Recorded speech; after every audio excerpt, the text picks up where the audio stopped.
Troisième vidéo, toujours chez l'ami, dans une ville qu'on ne cite pas.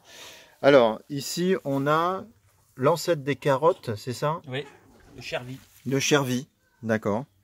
Je connaissais pas. On fait un petit coucou à Philippe Desbrosses aux graines anciennes. Petit détail que je n'ai pas mentionné sur le fameux compost que fait l'ami. Ici, ça repose sur des briques. Vous voyez, il y a des petits trous. Pourquoi? Parce que l'air rentre. Et ça permet le travail des bactéries, elles ont Travail besoin d'air. voilà, Et travail. derrière, il y a aussi des drains qui permettent aussi de faire rentrer l'air au fond du tas de compost pour les aider à s'oxygéner. À travailler. Hein. Elles ont besoin de... Les planches aussi, elles sont séparées par des clous. On le voit ici sur celle-là, là, tu vois, regarde, viens voir. Ouais. Je leur ai mis des clous pour qu'elles ne soient pas collées les unes aux autres et qu'il y ait aussi de l'air qui rentre par la façade. Voilà. Entre les bacs aussi, j'ai fait des... Tu as des aérations partout. Ouais. Aussi pour vraiment aider à cette Les bactéries sont nos amis, comme dirait voilà. Céline. Bon, on continue. Alors là, spécial dédicace. On rentre dans la serre froide. Ouais. On rentre dans la serre froide. On rentre dans la serre froide. Dehors, j'ai un élevage d'escargots, mais qui communiquent avec dedans par des trous. Donc ouais. Ils peuvent aller soit dehors, soit dedans. Tu me montres tes escargots? Et donc là, les escargots,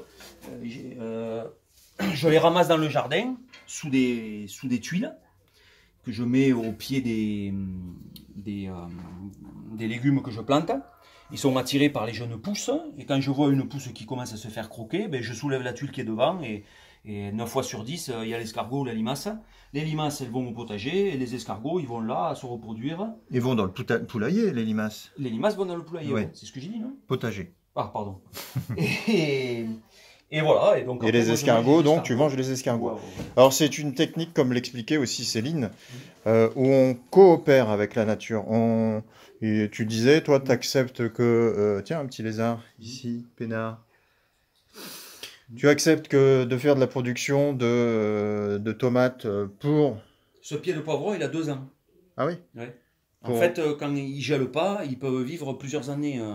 Les poivrons, je sais pas les tomates aussi. Donc tu laisses manger des tomates par certains comment on appelle ça? C'est gastéropodes. Ouais, gastéropodes, tu en conserves pour les autres. Ça c'est vraiment une particularité chez toi. Tu penses vraiment aux autres. En fait, on est une famille de 4 et on plante à peu près 300 pieds de tomates.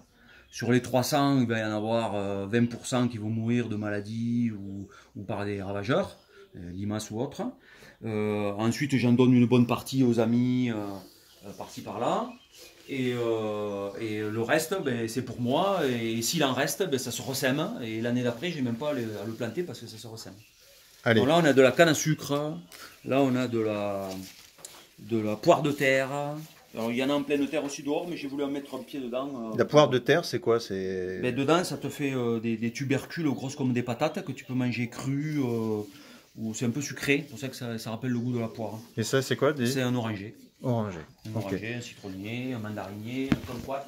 Alors, sans dévoiler la position exacte géographique, on n'est pas dans le nord, hein, on est plutôt dans le sud. Donc on a quand même un peu de soleil. Ça va s'entendre à mon accent. Oui.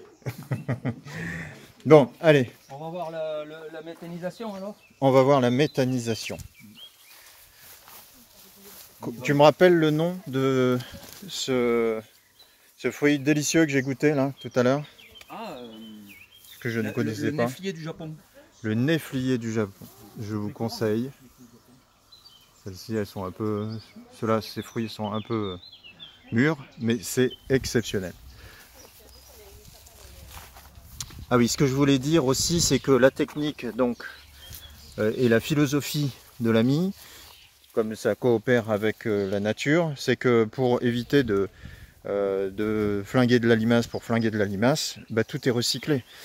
Et donc la limace, c'est un sacré ravageur, hein, quand ça a décidé de s'attaquer aux choux, comme moi j'ai eu le tour en Sologne quand j'ai voulu faire la démonstration.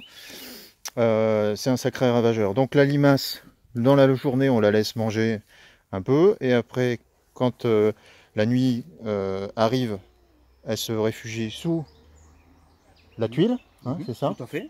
Et toi, tu récupères le tout. Et le lendemain, le matin, je soulève ma tuile et souvent il y a les limaces et les escargots qui sont collés dessus parce que c'est le seul point où ils peuvent se coller, où ils peuvent se mettre à l'abri du soleil. Et tu récupères les escargots pour les manger toi. On ira aller voir les tuiles dans le... Ok.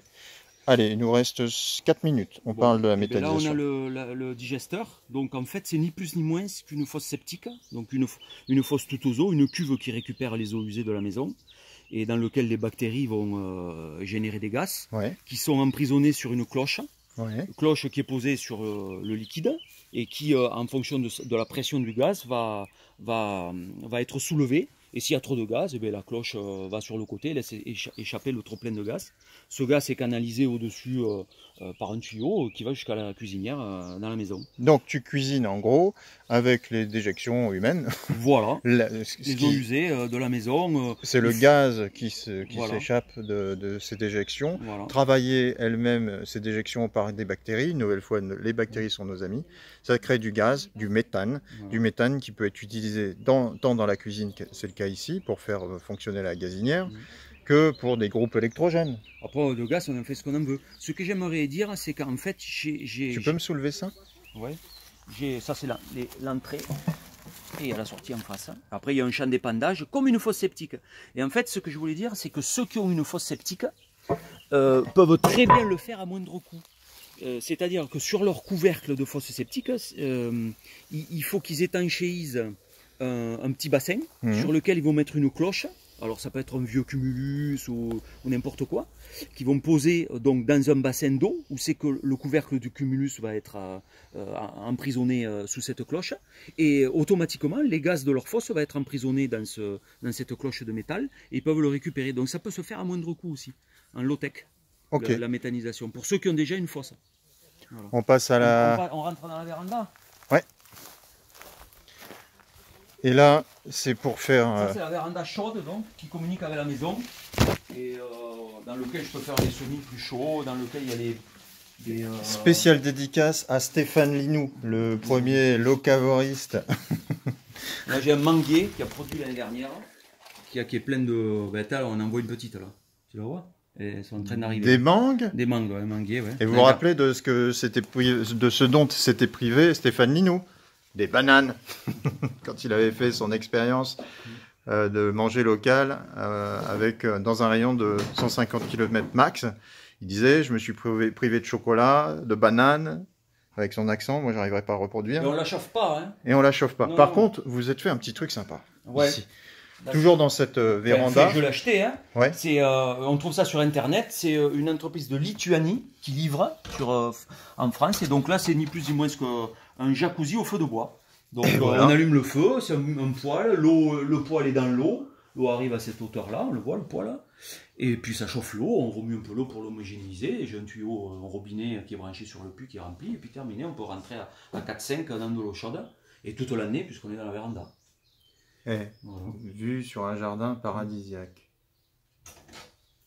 Voilà. Fin de la 3e vidéo. Une 4e arrive.